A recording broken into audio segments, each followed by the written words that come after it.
제가 부모님들이 언제나 사용할 수 있는 좋은 질문 하나 드릴게요. 이거는 언제나 어떻게든지 다 사용할 수 있습니다. 아, 좋아요. 그 질문, 꿀팁은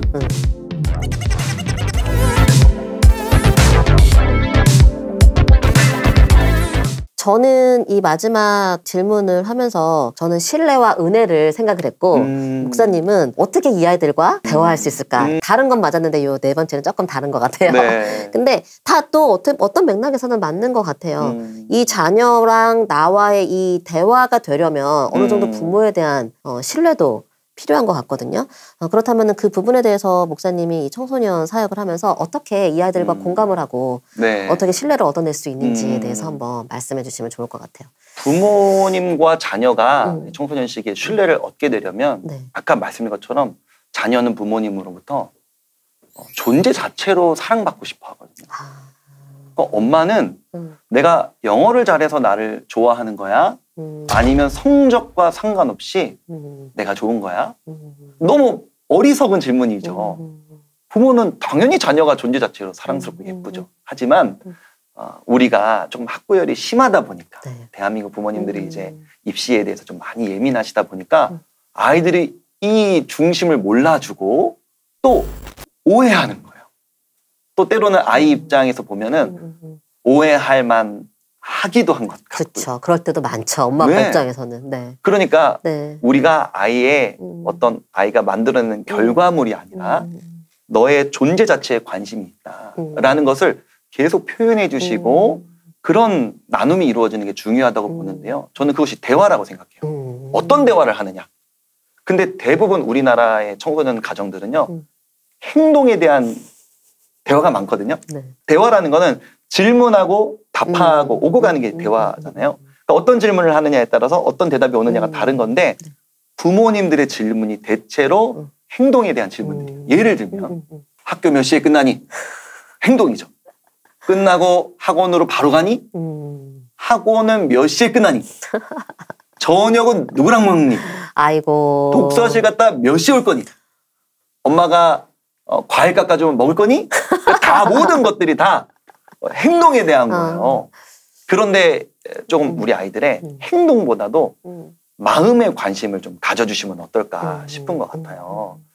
제가 부모님들이 언제나 사용할 수 있는 좋은 질문 하나 드릴게요. 이거는 언제나 어떻게든지 다 사용할 수 있습니다. 와, 좋아요. 그 질문, 꿀팁은 마음이 어때? 이 질문이에요. 아, 마음이 어때? 행동이 아니라 마음에 대해 질문하는 거죠. 사랑하는 딸, 초등학교 6학년이었다가 중학생이 됐는데 마음이 어때? 이제 고등학생이 됐구나. 마음이 어때? 고3이 됐네. 마음이 어때? 물어보는 거예요. 행동에 대한 질문들은요. 대체로 단답형으로 끝납니다. 학교 몇 시에 끝나니? 5시. 학원 갈 거니? 어느 학원 가니? 영어. 저녁 누구랑 먹니? 혜원이랑. 이런 식으로 단답형이에요. 왜냐면 질문이 그러니까요. 하지만 마음이 어떠니? 그러면 단답형으로 말할 수가 없어요. 보통은 몰라. 이럴 수는 있어요. 몰라라고 이야기할 때는 아이들이 이런 대화를 부모님과 많이 해보지 않았기 때문이에요. 이런 질문을 하고 답변을 받는 게 익숙해지려면 본인도 어색하고 쑥스럽고 아이도 몰라 이렇게 얘기하지만 이 과정들을 넘기셔야 돼요. 시간이 필요한 거네요. 데이트도 하시고 같이 밥도 먹으면서 진짜로 내가 너한테 너의 마음이 궁금해 라는 것을 진심으로 표현해 주셔야 돼요. 사랑하는 딸, 에이 장난치지 말고 아빠가 진짜 궁금해서 그래. 고3이 되고 이제 입시가 다가오게 될 거잖아. 네 마음이 어때? 이렇게 질문해 주시면 아이들이 그 질문 진지하게 사실은 아빠 고3이 되니까 고2 때랑은 달라. 무게감이 엄청나. 공부를 더 많이 하는 건 아닌데 부담은 너무 되니까 집중이 잘 되지 않는 것 같아. 이런 긴 이야기, 속 이야기를 아이들이 나누어 줄 거예요.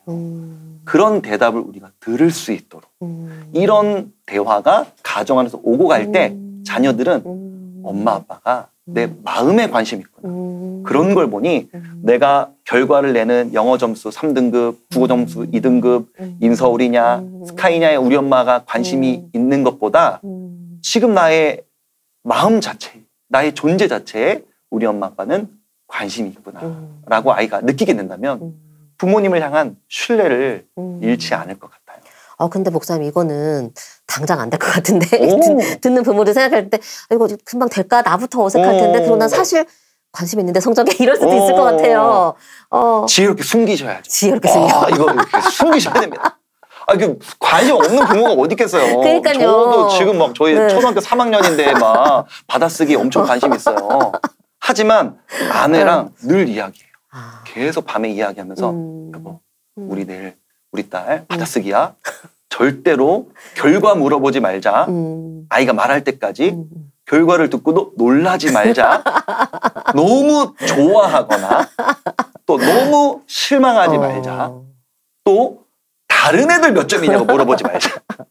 엄마 나 100점이야. 다른 친구들은 물어보지 말자. 비교하지 말자. 그래서 그것들은 관심 없는 부모가 어디 있겠어요. 연기 좀 하셔야 됩니다. 어떻게 할 거 너무 많아. 숨겨야 되고. 근데 우리가 네. 진심으로 아이들한테 네. 마음에 좀 관심을 가져주시면 필요한 것 같아요. 왜냐하면요. 아마 이 영상을 보시는 어머님들도 누군가는 내 마음에 관심을 가져줬으면 좋겠다. 이런 마음이 아마 있으실 거예요. 내가 한 가정의 아내와 엄마로서 사실은 얼마나 힘든지 우리 남편이 좀 내 마음에 관심이 있었으면 좋겠다. 반대로 남편들도요. 내가 이 가정의 경제를 책임지면서 얼마나 내가 고된지 또 한국이라는 이 정서 속에서는 남자가 속 얘기를 하거나 눈물을 흘리기 쉽지 않은데 우리 남편이 정말 눈물을 흘리고 싶을 때는 없는지 그런 것들을 아내가 관심을 가져준다면 부부관계도 너무 개선이 될 거예요. 그러니까 마음이 어때? 이 질문은요. 누구에게 해도 성도님들 사이에서도 김지사님 요즘 마음이 어떠셔요? 좋은 질문이고요. 또 부모 자식 간의 관계도 부부 간의 관계도 여보 당신 요즘에 회사에서 일이 유독 더 바빠진 것 같은데 마음이 어때요? 이 질문은 언제 누구에게나 해도 대화를 풍성하게 만들고 신뢰를 형성할 수 있는 좋은 질문인 것 같아요. 네. 마음이 어때? 이 질문 참 좋은 것 같고요. 근데 동시적으로 딱 드는 생각이 정말 명백한 실패와 실수를 했을 때도 마음이 어때? 라고 물어볼 수 있을까? 이거는 정말 하면 안 되는 것들을 자녀가 했을 경우도 있잖아요. 맞습니다. 그런 부분들에 대해서는 어떻게 해야 될까요? 저도 네. 그런 부분에 있어서 고민 사실 굉장히 많이 했었는데요. 제가 어린 시절을 좀 생각해 보니까 저도 완벽하게 실패하고 완벽하게 실수했던 순간들이 있죠. 자녀로서. 우리 부모님들도 다 있으실 거예요. 그때를 한번 생각해 보세요. 일부러 나쁜 행동을 하셨나요? 그리고 나쁜 사람이 되고 싶으셨나요?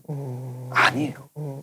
누구나 사람은 좋은 사람이 되고 싶어요. 부모님께 인정받는 자녀이고 싶고 부모에게 행복을 주는 자녀이고 싶어요. 요즘에 금쪽 같은 내 새끼 프로그램 되게 유행이잖아요. 오은영 박사님 나오셔서 굉장히 유행하는데 그 TV를 보면 부모님들이 금쪽이 때문에 너무 속상해 하셨는데 금쪽이 인터뷰 보면서 너무 우시는 장면들이 많이 나와요. 왜냐하면 금쪽의 마음을 그제서야 알게 된 거예요. 이 코끼리가 늘 물어본단 말이에요. 금쪽아 너의 마음은 어때? 네. 나 요즘 너무 속상해. 왜? 나 때문에 엄마가 힘든 것 같아서. 너는 어떤 자녀이고 싶니? 엄마를 행복하게 해주고 싶어. 그런데 어떻게 해야 될지 모르겠어. 저는 그게 우리 자녀들의 마음이라고 생각해요. 그래서 부모님들이 오해하시는 것이 우리 아이가 실수했거나 엇나갔을 때 이 녀석이 작정하고 나를 괴롭히는구나. 작정하고 잘못되려고 하는구나. 아닙니다. 절대 그렇지 않고요. 자녀의 마음을 오해하시지 않으셨으면 좋겠어요. 때로는 부모님 너무 힘드시다 보니까 자녀의 마음을 그럴 거라고 왜곡하지 않으셨으면 좋겠어요. 단정할 때가 있죠. 네. 아이들은 잘하고 싶었지만 실패한 것이고 그리고 기회를 준다면 다시 한번 잘해보고 싶어요. 부모님들은 계속해서 그런 기회를 주셨으면 좋겠는데 우리 흔히 부모님의 사랑을 하나님의 사랑으로 비유하잖아요. 네. 우리가 하나님을 아버지라고 부르죠. 부모님으로 표현하는 거예요. 하나님은 우리에게 어떻게 자신의 사랑을 표현하시냐면 끊임없이 기회를 주시죠. 늘 실패하는데도 기회를 주시는 거예요. 우리도 늘 실패하고 있는 자신의 모습을 알아요. 실패하고 싶어서 실패하는 거 아니잖아요. 나쁜 엄마가 되고 싶지 않고요. 나쁜 아빠가 되고 싶지 않고 나쁜 여호와의 아들, 딸들이 되고 싶지 않아요. 잘하고 싶은데 실수하고 실패하는 것이죠. 기회를 주신다면 은혜로 알고 다시 한번 열심히 해보고 싶은 게 우리의 마음인 것처럼 우리 자녀들도 완벽한 실패와 완벽한 실수 속에서도 잘하고 싶었다. 그랬으나 잘 못됐다. 기회를 준다면, 용서해 주신다면 다시 한번 잘해보고 싶다. 이런 마음이 우리 자녀들에게 있다는 사실을 우리 부모님들이 꼭 기억해 주시면 어떨까 싶습니다. 네. 제가 목사님 이야기 들으면서 예전에 읽었던 책이 떠오르는데 그 가정 안에 이런 관계적으로 정말 잘하려고 했는데 결과적으로 이렇게 돼가지고 마음이 아팠을 때 그 가족들이 그 기도방에 있었나 봐요. 항상 십자가가 있대요. 거기에 같이 나아간대요. 그래서 그 은혜 안으로 들어가자. 우리끼리는 서로 정죄하고 판단하지만 그 은혜로 들어가자. 나도 부족하고 너도 부족하고 우리는 다 이런 은혜가 필요한 사람이라고 들어간다는 그런 책의 내용을 본 것 같아요. 네. 그러니까 하나님께서 우리에게 베풀어 주신 그 용서와 긍휼이 얼마나 큰 것인지 그 은혜 가운데로 나아가면 이 자녀들이 우리한테 좀 속상하게 하는 것들을 용서할 수 있는 좀 넓은 마음으로 받아줄 수 있는 힘이 생길 것 같아요. 너무 좋은 방법이네요. 네네네. 아이고 참 이렇게 얘기하다 보니까 1시간이 그냥 시간이 그냥 쑥 지나가는데요. 목사님 괜찮으셨나요 오늘? 너무너무 즐거웠고요. 네네. 무엇보다 우리 신앙적으로 자녀들을 교육할 수 있는 이런 컨텐츠들이 많이 없는데 이렇게 직접적으로 우리가 컨텐츠를 만들어줄 수 있으니까 너무 뿌듯했고요. 또 첫 번째 게스트로 올 수 있어서 최고. 영광이었습니다. 네네. 그럼 마지막으로 이게 자신감 팁이잖아요. 오늘 우리가 함께 여러 이야기를 나눴지만 그래도 또 한 문장에는 한 단어로 우리 청소년, 오늘 청소년이니까 청소년 자녀를 둔 부모들에게 여러분 자신감을 가지십시오 하는 그 꿀팁 뭘 줄 수 있다면 딱 뭐가 있을까요? 네. 청소년 자녀를 키우신 우리 부모님들 중에서는 아마도 성공감보다는 실패감을 맛보시는 우리 부모님들이 많으실 것 같아요. 지금 우리 자녀로 인해서 때로는 우리 가정이 때로는 내가 조금 어둡다라고 생각하는 인생의 시절을 보내고 계신다면 꼭 기억하셨으면 좋겠습니다. 지금은 동굴 속이 아니라 터널 속입니다. 여러분 동굴과 터널의 차이가 뭐죠? 동굴은 지금 어두운데 끝까지 나아가도 막다른 곳만 있는 끊임없는 어두움이 동굴입니다. 그러나 터널은 지금은 어둡지만 언젠가는 그 터널이 끝이 나게 되죠. 터널이 좀 짧을 수도 있고요. 길 수도 있습니다. 자녀들로 인해 속상한 시간들이 금방 끝날 수도 있고요. 더 길어질 수도 있지만 분명한 것은 언젠가 이 시기는 지나갈 거라는 것.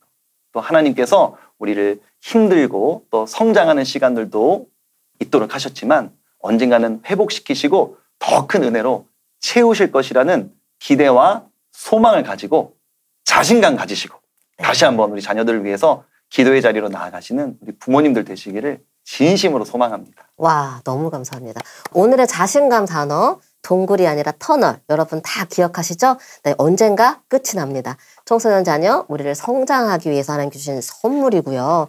그리고 또 이 아이들 통해서 우리의 영성이 더 밝아지고요. 그리고 이들이 우리에게 주신 선물이라는 것을 다시 한번 깨닫게 됩니다. 오늘 목사님 귀한 발걸음 해줘서 너무 감사드리고요. 감사합니다. 다음에 또 만날 수 있을까요? 네, 얼마든지 불러주시면 달려오겠습니다. 네네, 감사합니다. 여러분 그러면 다음에도 우리 좋은 또 게스트 모시고 인사드리기를 소망하고요.